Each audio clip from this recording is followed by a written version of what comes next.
Hello, everyone. Welcome to ELI, the place where you get your daily dose of inspiration for entrepreneurship.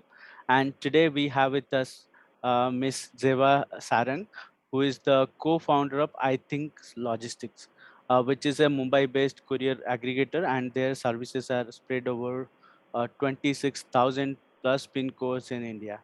Hi, Zaiba. Welcome to ELI. Thank you, Priya, for having me here. Hello, everyone. This is Zaiba Sarang, co-founder of iThink Logistics. I would request you to introduce yourself to our audience, please. Sure. Okay. So myself, Zaiba Sarang. I'm co-founder of iThink Logistics, and we are an AI-based multi-carrier shipping platform. So it is like a single and simple tool to automate e-commerce sellers' entire shipping needs, where we have multiple logistic partners in our platform. We serve around 26,000 serviceable PIN codes pan-India. And recently, we have also started our cross-border e-commerce shipping services. Mm-hmm. Okay. Can you tell us a little bit about the iThink logistics? Okay. So, as I have told you, we are in platform, logistic platform. So we have there was a problem where e-commerce sellers were facing, like they were not having a single platform to manage their entire shipping. They had to operate multiple panels, or they have to integrate multiple logistic partners to serve to their end consumer. And plus, they have to communicate with multiple partners. There has been multiple interaction in with respect to the partners, etc. And what we thought of, like, we have to create a single platform where we are serving them an entire bunch of domestic good players. Through our recommendation engine, we help them to select a better logistic partner. So we have multiple options available in our recommendation engine. Let's Okay. start from, like, which partner is performing well on that specific pin code. It's completely Mm-hmm. data driven. Mm-hmm. Because a small e-commerce sellers or D2C brands don't know about, like, which logistic partner is performing well on that specific pin code. So through Okay. our recommendation engine, we help them to select or choose that specific partners on different Mm-hmm. criteria. Mm-hmm. First one is best rated. So best rated will give them a partner who have maximum successful deliveries on those pin codes. Okay. And the second option which we have is the fastest. So we also calculate the mode, or we also calculate the transit time or delivery time between two pin codes and suggest them the faster logistic partner.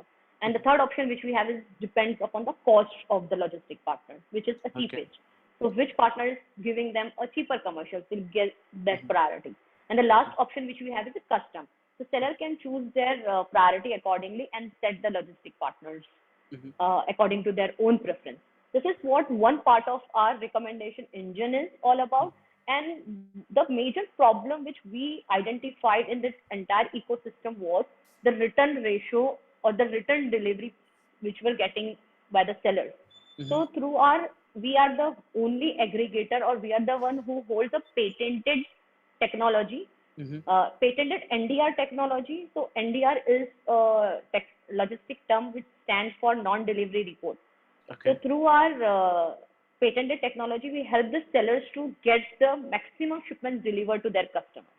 Mm-hmm. So it's a bit technical. We will be discussing more in detail when we get into our product specification. Yeah, sure. That's what we are more into, a tech logistic platform where aggregation is playing an important role. In simple word, for uh, people who are not from logistics, we are an Uber for logistics. So one Okay. side we have a logistic partner, and other side we have e-commerce sellers. We are just through our tech, we are providing them an optimized solution. Okay. And how do we charge our customers, or how do we make money from our customer? Is it like a SaaS platform, or do we get a commission from the logistic partners? How does it work? So in simple words, we charge customer for per shipment. Mm-hmm. It's not a SaaS model, and in nutshell, we are a wholesaler for from a logistic Okay. partner side. So we get a discounted rate from them depending Mm-hmm. upon the volume which we are doing. And Mm-hmm. on the other side, a small D2C brand or retailer, they are doing a smaller size or lesser volume as compared to ours. So we Mm-hmm. get a discounted or wholesaler rate Mm-hmm. from the logistic partner, and plus we also we add our margin to those discounted rate of ours, and we give the shipping cost to different sellers. Okay. It's a Okay. marginal Mhm. business we have. We Gotcha. we marked we marked up our Services. expense or our margin on it. Okay. Uh, Now, speaking of technology, can you tell us about what is the patented technology you have? How does it work? And more importantly, what is the value add that it is giving, which the traditional courier players are not able to give? Sure. So what we have identified in this entire journey is there is because of logistic inefficiency, the shipments of the sellers are not getting delivered to the end consumer. Mm-hmm. And which we have identified, and we have created a patented solution, which is an NDR, non-delivery report. So what we do is the communication tool, or it's a platform where we communicate with the logistic partner, we communicate with the customer directly. Mm-hmm. So what happens here? For you, in a lemon language, I'll give you an example. So there Okay. are different statuses or different remarks from a logistic companies we get. Mm-hmm. So like if the shipment is undelivered, we get undelivered. If shipment is Okay. RTO, return, it's RTO. So Mm-hmm. different logistic partners have different terminology, and Mm-hmm. depending upon the different statuses, our system takes an action. Mm-hmm. So if it is like customer not available, different status deep dive. If we are getting into slicing the statuses into different multiple statuses, so like Okay. if the shipment is undelivered, this is the main status, and Mm-hmm. why it is undelivered or it is why it is not delivered to the customer is there will be sub statuses to it, which Mm-hmm. is like customer not available, customer cancel the order, customer ask for delay delivery. These were the remarks which we get from the logistic part.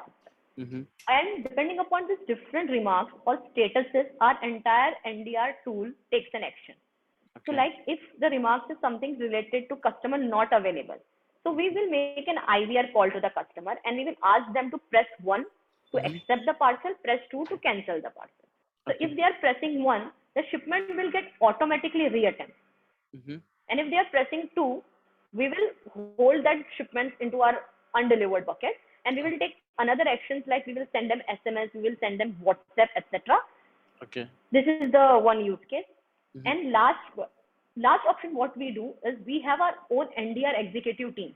We Mm-hmm. make a call to the customer and we ask them whether they want the parcel.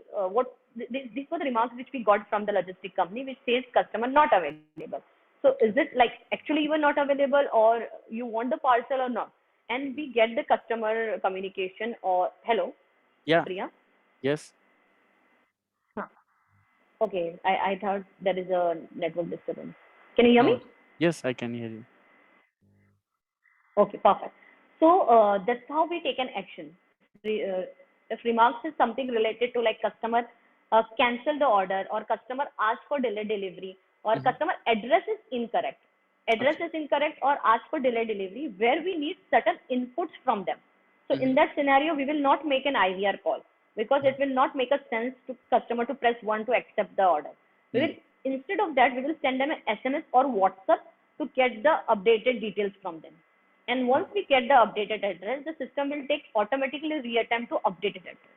Mm-hmm. So here we are eliminating the multiple communication, and we are directly communicating with the customer and taking the action directly to the logistic company. And the Okay. entire system is transparent. What all actions we have taken with that specific order, the seller can see in their NDR panel, and they Mm-hmm. can figure out whether we have taken an action or not, or what action we have taken. In fact, the call recording which we have with our executive, they can Mm-hmm. also listen to that recording and check whether what actions we have taken is up to the mark or not. It is for getting the shipments delivered or not. So Mm-hmm. our major focus as an aggregator, if I compare from our other competitor, is we wanted to help the e-commerce sellers to get the maximum shipment delivered. Mm-hmm. Okay. So that's what we do exactly.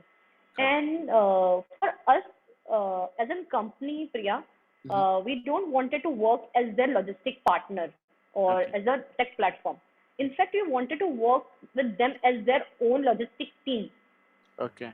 because what we believe, if we are working as a partner, partner have their different responsibility, and they are like just fulfill that and get the things done. Mm. So This is my responsibility. I have to do that. I have done. Now it's ball is at your court. It Yeah. has to be done from your side. Yeah. But here at iThink Logistics, we work as an entire team. Mm. There are different D2C brands who are coming to us with the return ratio challenge, return as a challenge. There are few D2C brands who are coming to us which have weight discrepancy as a challenge, Okay. higher weight charges from the logistic as a challenge. Mm-hmm. So we as a logistics team, we work with them as a logistics team and work on that specific goal to get fulfilled Mm-hmm. through our platform and through our services.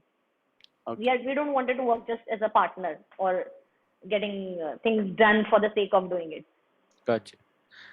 Can you give us a perspective on the business side in terms of how many D2C brands are working with us, and what is the volume we handle in terms of number of shipments, and Sure. who are some of the renowned D2C brands who work with you? Perfect. So, if we talk about, we have started in 2017 with 5 co-founders. Now, if we talk about our customer base, we have around 5,000 active sellers, which includes D2C brands, which includes small sellers, which also includes some enterprise clients, which also includes a retailer who are just giving a single or two Mhm. single or two shipments in a day, etc. And if we talk about our daily shipments count, so we do around 30,000 daily shipments through our entire platform, which Mhm. include pan India shipments. Okay. And we have brands associated with us like Beardo. We do have Marico associated with us, and plus Blue Tokai Coffee is also there. Zoop Bag is also there. Hmm. These are the brands who are working with us. Okay. Uh, you mentioned about the weight challenge and the Hmm. non-delivery challenge. So can you give us a comprehensive list of challenges that a typical D2C brand faces, and which of them are being solved by you? So first challenge was faced by D2C brands was the return. Mm-hmm. So there has been a challenge by many brands who are looking to get maximum shipments delivered, and that we have identified through our technology, through our tool, where there has been clear differences between a communication gap between a logistic company and the customer Mm-hmm. and the delivery boy. Delivery boy was marking fake remark like customer not available, and on the other side, customer was reaching out to the brands like I want the shipments from my end to my end. Mm-hmm. So these were the first challenge which we faced, which we have identified while talking to our customers and get the things created as per their requirement. Okay. And Priya, the product which we have created till now, I'll tell you, when we have started in 2017, in Mm-hmm. fact, me and my other co-founder, we visited small sellers personally. We asked them what challenge they are facing, and these were the few challenges like to aggregation was one challenge. That was the first minor major problem which got solved by just combining multiple partners. And the deep down, their major concern was return. Return was the highest challenge Okay. they faced, and reconciliation of the bills. Mm-hmm. Like that, there has been multiple partners, so they don't know on which AWB what they have charged them. Mm-hmm. So through our platform, it's been a single remittance or single billing module for them. So whatever shipments they are doing, they get entire visibility. And one more point was there, they were not getting a complete analysis of their shipments, how many shipments they ship through which partner, what is the delivery percentage on this pin code, and plus analytical reports, Mm-hmm. which we are also providing through our platform. Like it's completely deep down, very minute level, which logistic partner has performed well, on which specific pin code they have delivered how many shipments and how many RTO they have done, and which period, and plus deep down getting into specific minute product level also. This product, how much product they have delivered successfully on this category, and what was the revenue they have generated on that specific product. Mm-hmm. This kind of reports, analytics data we are providing to them, which were also a challenge faced by them. Okay. And the weight discrepancy which I told. So how we have faced, how we have solved this weight discrepancy problem was for major D2C brands like Beardo, if I talk about Marico. We have our team or we have visited them personally, because this is not a one time transaction or one time business we are doing with them. It mm, has to be a long term association for which we have to get transparent by each and every party. mm, So along with the product, we were also involved in operational part. Like we visited their warehouse, we checked the product, we taken the entire images of theirs, mm, because they have certain boxes which like 5 to 6 box category. So we have okay. mapped their boxes. So we make sure like if this box is getting shipped to this logistic partner, they will charge this much only. And if Mm, they have multiple products associated with in that boxes, it will be this much weight. If 5 products are there, it will be this much weight. And if okay. 4 products are there, it will be this much weight. So that's Mm, how the entire weight discrepancy challenge was solved by us. gotcha. Uh, why logistic? That is one question coming to my mind. Why have you chosen to be an entrepreneur in logistics space? Can you tell us about that? So answer your first question, why I chose to be an entrepreneur and then into logistics. Yes, sure. Entrepreneurship for me is like social responsibility, I would say, Priya. Mm-hmm. So I came from a lower financial background, Okay. and that was the reason that gave me a boost to like. I thought if I want to change my personal problem and help the other people to get out of their financial crisis, I Mm-hmm. have to. I will not be able to do that with 9 to 5 job, because to complete my education, I got a scholarship from an NGO. So I have Okay. to give something back to the society. So I Mm, was like, if I'll be taking a 9 to 5 job, I will be just doing a thing which has been told to me by my organization. Here, I will not be able to add more value to the society. right. And I thought entrepreneurship is the one way of giving back to the society. Whatever venture I'm getting into, Mm, I will be able to contribute to the society and to the entire ecosystem with my knowledge or with my offerings. That's what mm, I thought to okay. do that. And logistic was not into my dream at all. Mm-hmm. And like I'll just get back into Yeah. past or history. I would Sure. say my entrepreneurship history. Sure. So we started in 2011. My other two co-founders, like we had 5 co-founders in iThink Logistics. Mm-hmm. So prior to iThink Logistics in 2011, after just graduating from computer science, Mm-hmm. my co-founder Vipul, we were a college mate. We were studying together, and the same year in our final year, we were working on certain projects, tech projects, Mm-hmm. and we sold our developed software to some classes, schools to get their entire school management placed. Okay. So that was our college project, and out of that college project, we sold it to few Mm, institutions and get the money out of it. And then we thought like we are a tech background, so we had to get into something technology. So mm-hmm. before after graduating from a computer science, we started our tech company by the name of Depazer Infotech with Okay. 3 of us, me, Vipul, and Bharat. Mm, 3 of us have started that organization, and mm, we worked on creating customized or bespoke softwares to different companies. In fact, we okay. worked for Blue Dart that Mm, time, and in 2014 or 15, we worked for Blue Dart, and then we got a reference by to DHL as well. So we have mm-hmm. worked for logistic companies for the technology part.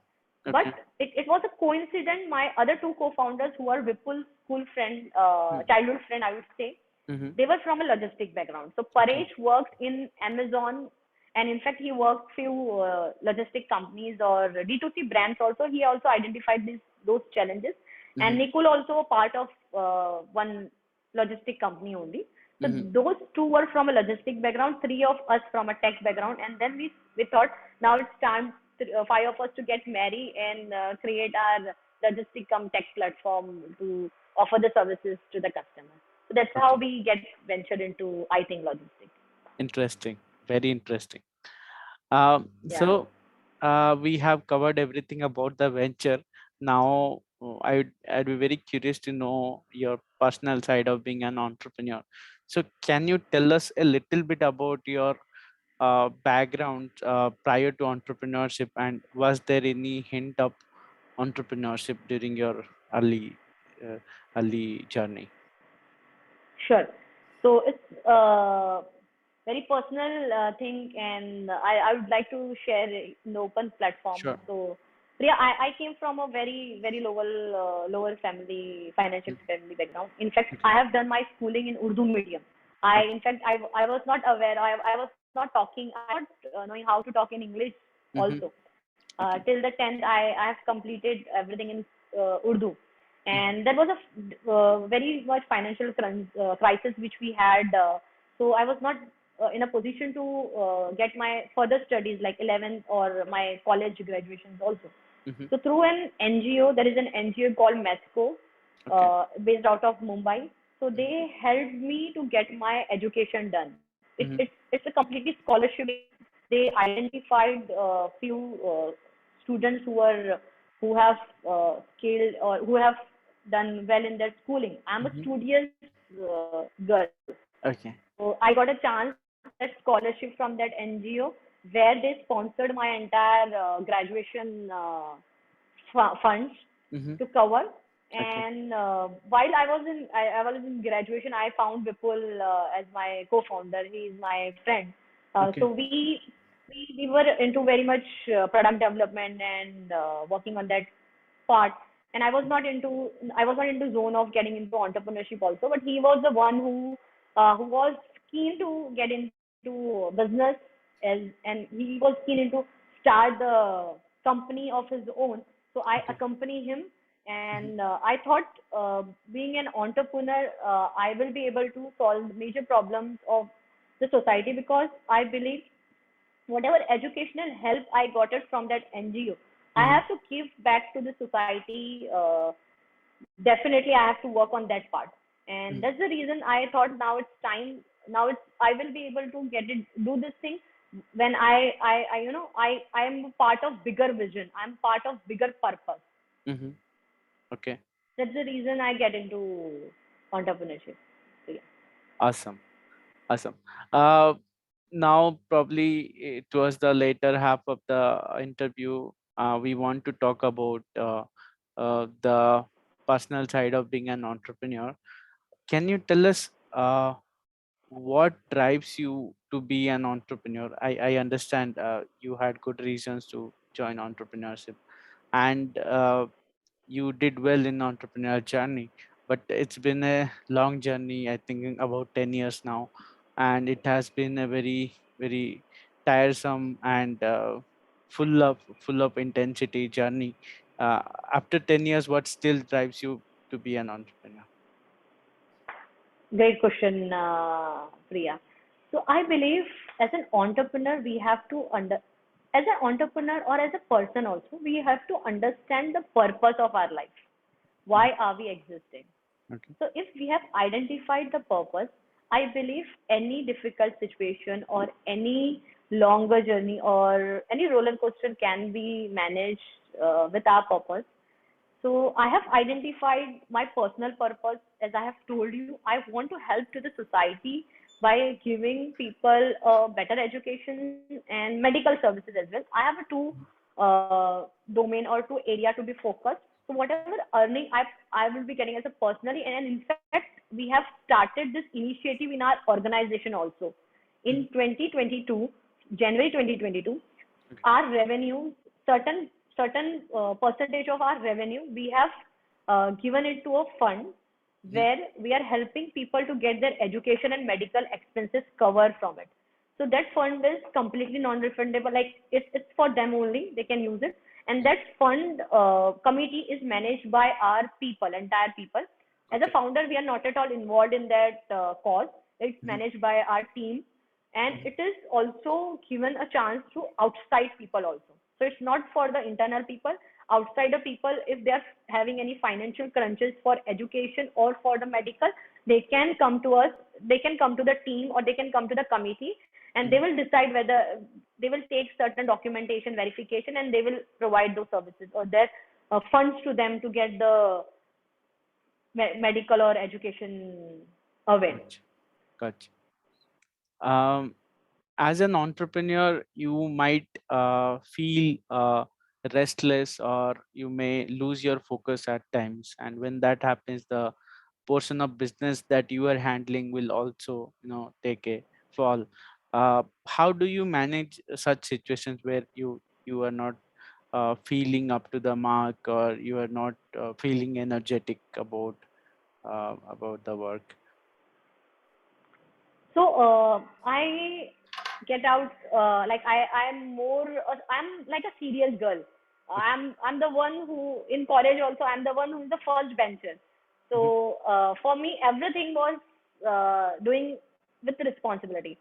So Hmm. for me, entrepreneurship also comes with a great responsibility. We are not here just to make profit or just to make money or just to avail our services. We are here to make a significant impact into the society. So Hmm. which I believe we, through our personal problem, we cannot just get into sit. We cannot just sit and think the same thing and get involved deepen. And I believe as an entrepreneur, we have to keep the distance like personal life and professional life aside and work on it accordingly. And if Okay. I get yes, definitely there are scenarios which drain our energy.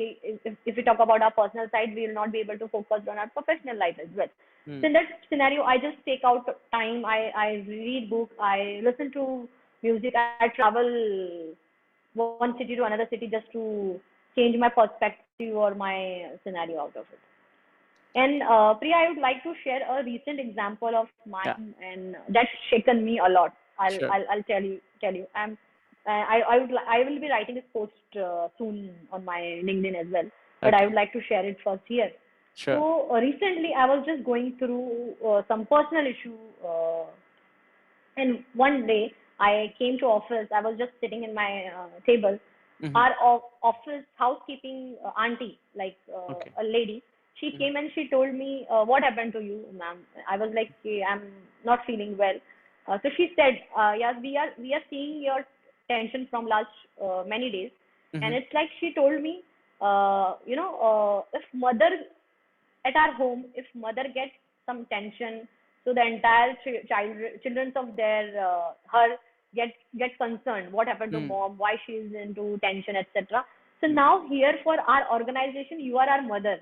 She Okay. is 40 plus auntie, and now she's telling me, for us you are our mother. Like here, this entire organization, we can see or we can feel your problem. Your problem is our problem, Hmm. and we are with you. Okay. So you won't believe it that one incident what that happened that changed my entire perspective. Like I'm sitting here, I'm just thinking my personal scenario, but now we have 200 people in our organization. So I Hmm. have to think for those 200 people rather than just thinking as my personal life. Right. So that changed my entire perspective scenario, and now that gave me a boost and that gave me an energy to get up every day to get the things done on full energetic way. Got it. Uh, just have two more questions for you. Uh, what would you say is the meaning of entrepreneurship for you? How would you define the term entrepreneur? So I have in my previous question also I have briefly answered you. Yes. So for me, entrepreneurship is a social responsibility.